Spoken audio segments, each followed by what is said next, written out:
Bonjour et bienvenue sur la web TV du PST Cap Nord-Est de novembre 2019. Alors nous allons commencer la soirée par un reportage sur la jam session au Petit Café de Pays, puis nous enchaînerons sur l'interview des Amis de la Maladrerie.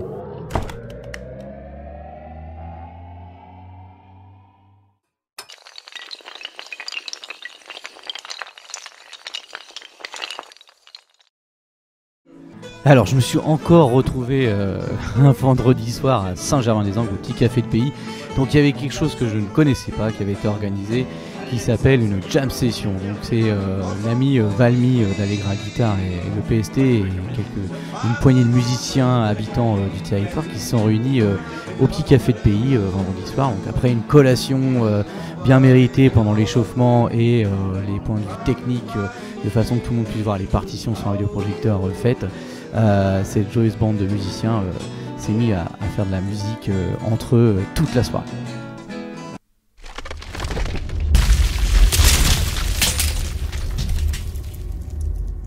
Nous recevons sur la Web TV Cap Nord-Est les Amis de la Maladrerie, c'est ça, oui. Qui ont eu une manifestation dernièrement. Alors je pense que tu peux nous en dire un peu plus. Oui, alors le 10 novembre, à la Maladrerie, nous avons accueilli un chœur basque d'Espelette, donc Espelette bien connu pour ses piments. Oui. Et ils nous ont fait la gentillesse de passer par la Maladrerie, ce qui était exceptionnel parce qu'ils ne viennent que pratiquement très rarement en Normandie. La dernière fois, c'était en 2004, mais cette année, ils nous ont proposé de venir à nouveau chanter. Donc, bien sûr, nous les avons accueillis. Qui plus est, c'est un groupe qui est très, comment dirais-je, qui est très convivial, qui anime des soirées festives. C'est ce qu'ils recherchent dans leur démarche. Et ça a très, très bien fonctionné à la Maladrerie. D'ailleurs, nous étions complets et ils ont eu, bien sûr, un vif succès à cette occasion.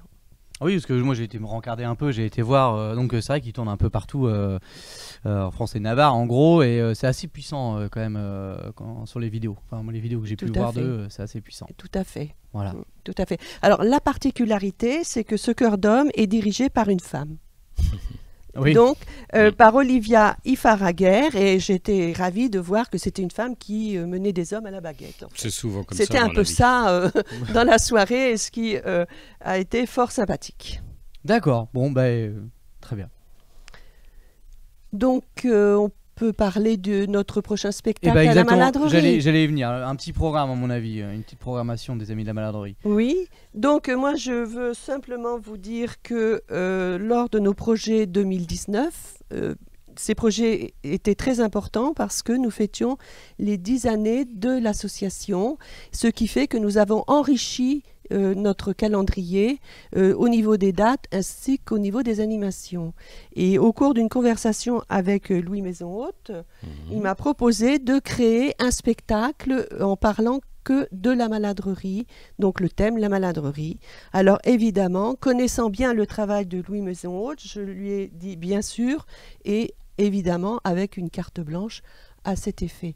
Moi je veux simplement dire maintenant, lors de cette manifestation qui aura lieu le 8 décembre, nous fêtons la Saint-Nicolas et bien sûr c'est très proche du Téléthon. Oui. Donc nous allons vendre des photos forts au profit du Téléthon d'Aviron. Maintenant, je vais laisser la parole à Louis Maison-Haute qui va mieux parler que moi de son spectacle. Qui est le créateur, a priori. Qui est le créateur. Oui, effectivement, ça remonte à pratiquement une année à ce projet-là. Ce que je ne savais pas à l'époque, c'est que j'allais passer après le chœur basque qui ont mis la barre très très haute. Ils ont fait le plein et c'est normal parce que c'était magnifique. Alors ce spectacle, il s'appelle « Ah, si les murs pouvaient parler ». Parce qu'en effet, on a l'intention de faire parler les murs de la maladrerie qui, comme beaucoup d'entre nous savent, qu'ils ont maintenant 8 siècles. Et en 8 siècles, il s'est passé des choses.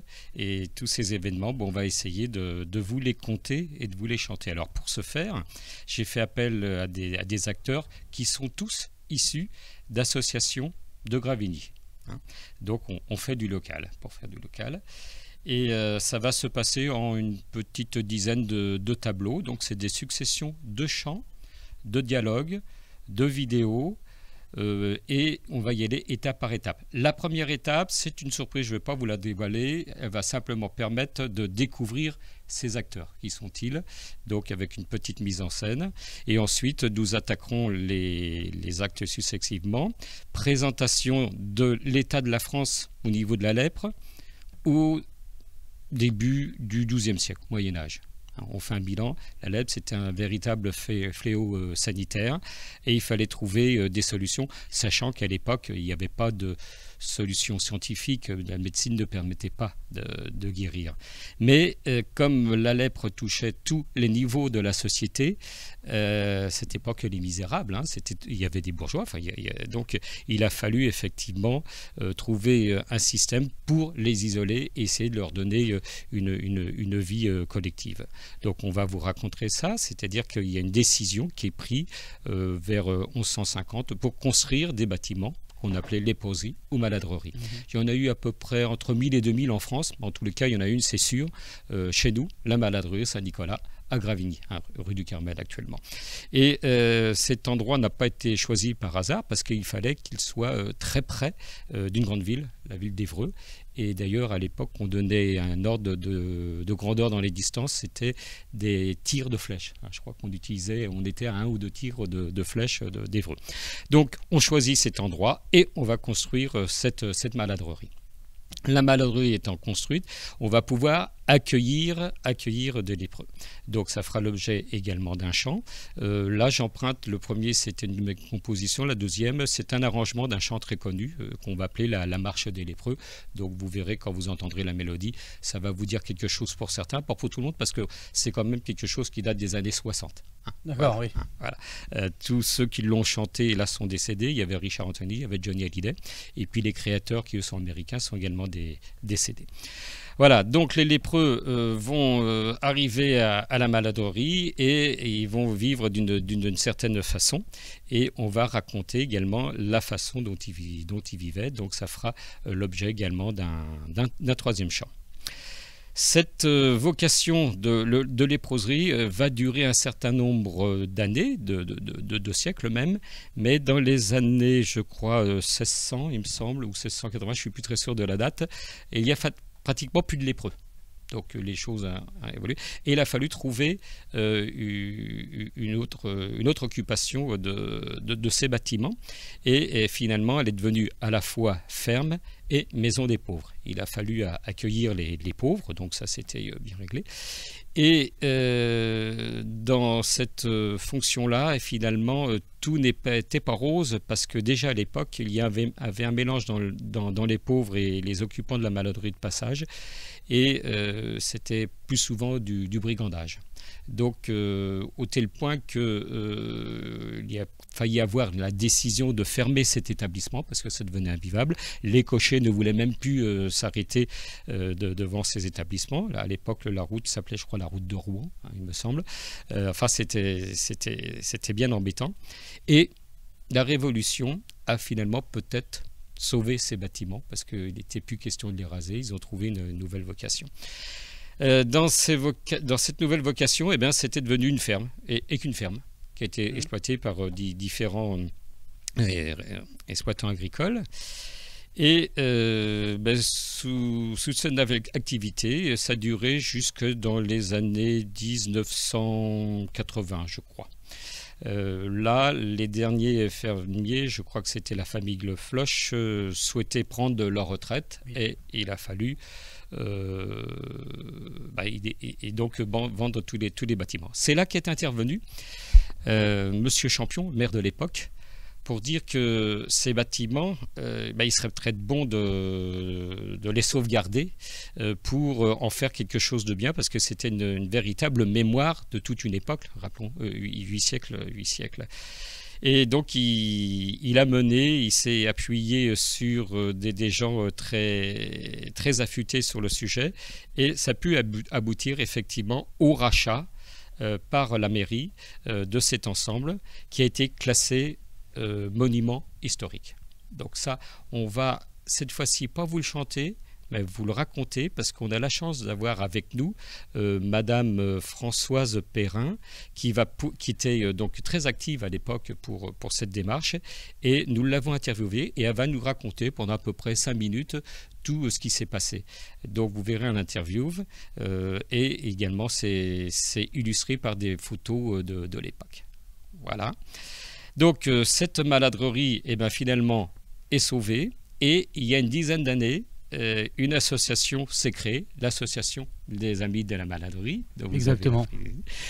Et donc, cette association, sa mission est toujours d'amener la culture à la portée de tous dans cette salle qui est devenue merveilleuse, qui est devenue une salle de spectacle, d'animation, d'exposition. Et donc, ça fera l'objet du dernier chant. On va vous faire un petit résumé de ce qui s'est passé durant ces 10 dernières années. Alors, quand je dis le dernier chant, ce n'est pas tout à fait vrai. C'est le dernier chant pour notre groupe de 7 à 8 personnes.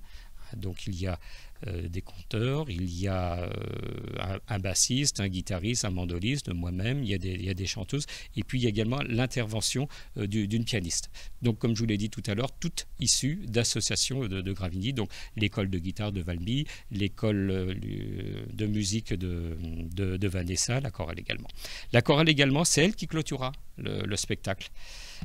Parce que cette chorale, les Obliques de Lyton, a chanté il y a 2 ans à la Maladrerie un chant qui est la légende de Saint-Nicolas, les 3 petits-enfants. J'ai trouvé que cette interprétation avec les arrangements de Vanessa était d'un très bon niveau. Donc je leur ai demandé, ils ont accepté, ils viendront finir le spectacle. Il y aura plus de 20 choristes, entre 20 et 25 choristes, ils vont clôturer le spectacle par ce chant. Voilà. D'accord, c'est un chant qui est prévu en plus de l'histoire de la création de ce spectacle. Tout à fait. D'accord, si je comprends bien. Voilà. Ok, un gros programme. En plus, ce qui est cool, c'est que c'est très très local au niveau des personnes qui interviennent. Ça va être sûrement les Amis de la Maladrerie qui vont chapeauter le spectacle, et puis les acteurs, après on va découvrir qui y a. Enfin, dès le départ, ça a été une décision commune de faire intervenir les gens du territoire. Hein. Nous étions tout à fait partants pour cette démarche-là. C'était très important pour nous. Oui. Puis Madame Perrin, moi que j'ai déjà rencontré à plusieurs occasions sur d'autres choses, qui est très très calée, effectivement. Alors, il y a un programme qui suit après ça? Oui, alors je vais vous présenter, c'est assez succinct, mais notre calendrier 2020. Donc le dimanche 20, c'est pour déjà noter les dates importantes. C'est une bonne chose. Hein. Voilà, alors le dimanche 26 janvier, journée mondiale contre la lèpre. Donc on fait toujours une ouverture de porte ce jour-là. Et en 2020, c'est un concert de hautbois que nous vous proposons. C'est exceptionnel parce que ce sont des professionnels qui vont venir même de Paris et de Rouen, et sous la houlette de Leïla Galeb, que vous connaissez bien. Qui est de Gravigny à la base. Qui est de Gravigny à la base et qui est venu on était dans la même classe. Ah, voilà. Et qui heureusement et alors de mémoire, elle a été très bonne élève. Voilà. C'est pour ça que je voulais savoir. Donc non, mais elle est venue plusieurs fois présenter des concerts et du chant, et à chaque fois c'était l'excellence. Vous pouvez retenir aussi le vendredi 20 mars. Alors là, ça sera notre assemblée générale. Bien sûr, nous redémarrons les visites guidées parce que le climat est plus clément. Et à 20h30, nous aurons un concert exceptionnel. C'est un concert de gospel avec le chœur Freedom d'Évreux. Ok, oui. Voilà. Ensuite, on se retrouvera le samedi 16 mai, bien sûr, pour des visites guidées. Et nous aurons un concert par les élèves du Conservatoire d'Évreux. Alors là, ça sera un concert de harpe et de flûte. Donc, ça sera exceptionnel d'avoir ces instruments dans la Maladrerie parce que le lieu s'y prête énormément. Et puis ensuite, on sera dans les journées du patrimoine et on arrivera après à notre journée Saint-Nicolas en décembre. Donc voilà, c'est ce que je voulais... La boucle est bouclée. Voilà, normalement, ça doit se dérouler comme ça. Super, moi je trouve ça très bien parce qu'au final, une grosse programmation par rapport aux autres années. En fait, ça bouge de plus en plus d'année en année. Il y a de plus en plus de manifestations qui sont proposées par les Amis de la Maladrerie. Et on disait tout à l'heure, avant de commencer, que vous avez vraiment trouvé votre public de participants qui viennent souvent vous voir et voir ce que vous faites, quoi. C'est chouette. Oui, le public est fidèle, il nous suit depuis de nombreuses années et ça c'est très satisfaisant parce qu'on recherche la convivialité, l'échange, le partage et je crois que lors de nos manifestations tout est réuni. Ah oui, Et ça pour nous c'est très important. Ouais. Voilà. Effectivement. Je vous remercie beaucoup d'avoir participé, de nous avoir exposé tout ce que vous faites, etc. Donc prochain manifestation, c'est la date, le l'heure. dimanche 8 décembre, à la Mallory bien sûr.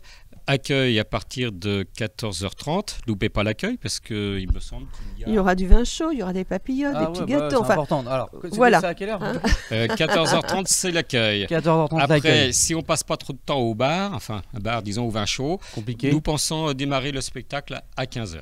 Voilà. Ah oui, il y a du temps quand même. Et le temps de spectacle, il faut compter une bonne heure, quoi. Bon, s'il y a de nombreux applaudissements, ça fera peut-être 1h05, mais on est parti sur l'idée d'un spectacle d'une heure. Ok, très bien. Bien, merci. Merci à vous de nous avoir invités. C'est chouette. Merci beaucoup. Ok, Merci. au revoir.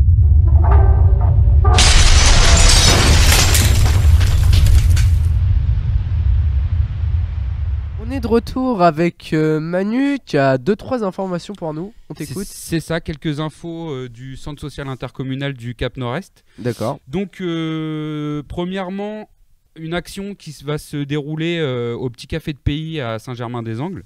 Donc, je rappelle, c'est un projet de bar associatif, entre guillemets, puisque c'est pas vraiment un bar, c'est plus un lieu de vie dans une petite commune du Cap Nord-Est. Donc c'est un projet qui marche très bien, qui continue, qui suit son cours, avec plein d'actions et plein de bénévoles qui font vivre ce lieu. Et donc il y aura un petit marché au Petit Café de Pays le samedi 21 décembre 2019 de 10h30 à 13h, avec la présence de producteurs locaux de la MAP. Donc il y aura possibilité d'acheter des paniers de légumes, peut-être des fromages de chèvre, du pain, également la brasserie Sport située à Gravigny qui viendra proposer ses bières. Et il y aura aussi des huîtres à consommer sur place ou à emporter sur commande.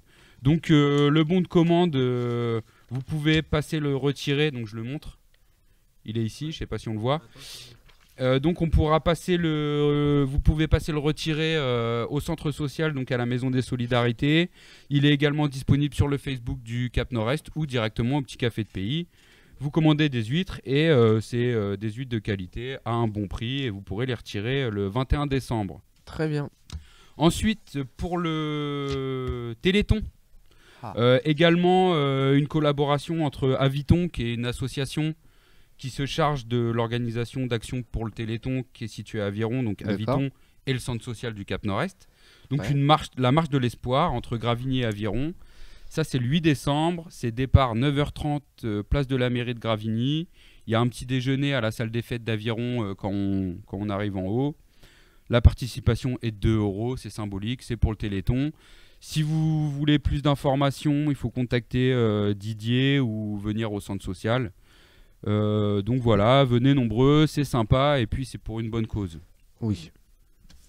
Et dernier point, on a des ateliers enfants-parents, donc 3-10 ans, comme on fait tout au long de l'année. Donc là, il y a 2 mercredis au mois de décembre, le mercredi 4 et le mercredi 18. C'est de 14h30 à 16h30. On fera un petit goûter, du bricolage, des activités manuelles, etc. etc. C'est gratuit, c'est sympa pour les enfants de 3 à 10 ans avec leurs parents. Et on passe un bon moment tous ensemble. Et il y reste aussi une dernière chose, c'est un atelier baby gym. Donc là, c'est pour les enfants de 1 an, on va dire, jusqu'à 3 ans. C'est à la salle de danse rue d'Aviron. Et là, ce sera le samedi 14 décembre. Donc c'est de 9h30 à 10h30.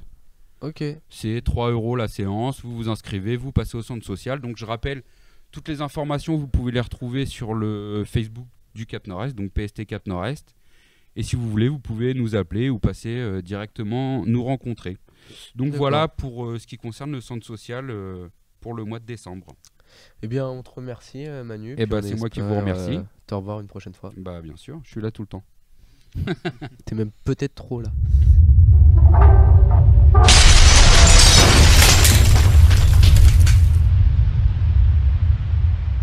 Donc oui, le jeudi 19 décembre, Yann organise un tournoi de poursuite par équipe, donc c'est ouvert à tout le monde. C'est à 18h45, le tirage au sort se fera sur place. L'inscription c'est 2 € par joueur, donc c'est pas cher. Et il faut s'inscrire jusqu'au 19 novembre à midi. Donc pour en savoir plus, il faut appeler Yann au 06 70 51 50 68. Donc je rappelle, c'est le 19 décembre à 18h45 au complexe sportif. On l'a refait, il a dit 19 novembre.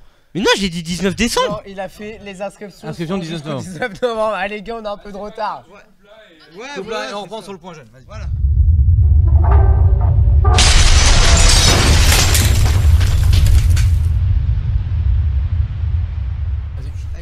Et donc maintenant, on est avec le patron. Tu vas nous parler du page. Le patron, non, Julien. Oui, effectivement, donc le point accueil jeune, structure jeunesse du PST Cap Nord-Est pour les 10-17 ans. Donc, alors je vais revenir sur une ou deux manifestations auxquelles on a participé. Donc on a fait un super séjour court-métrage.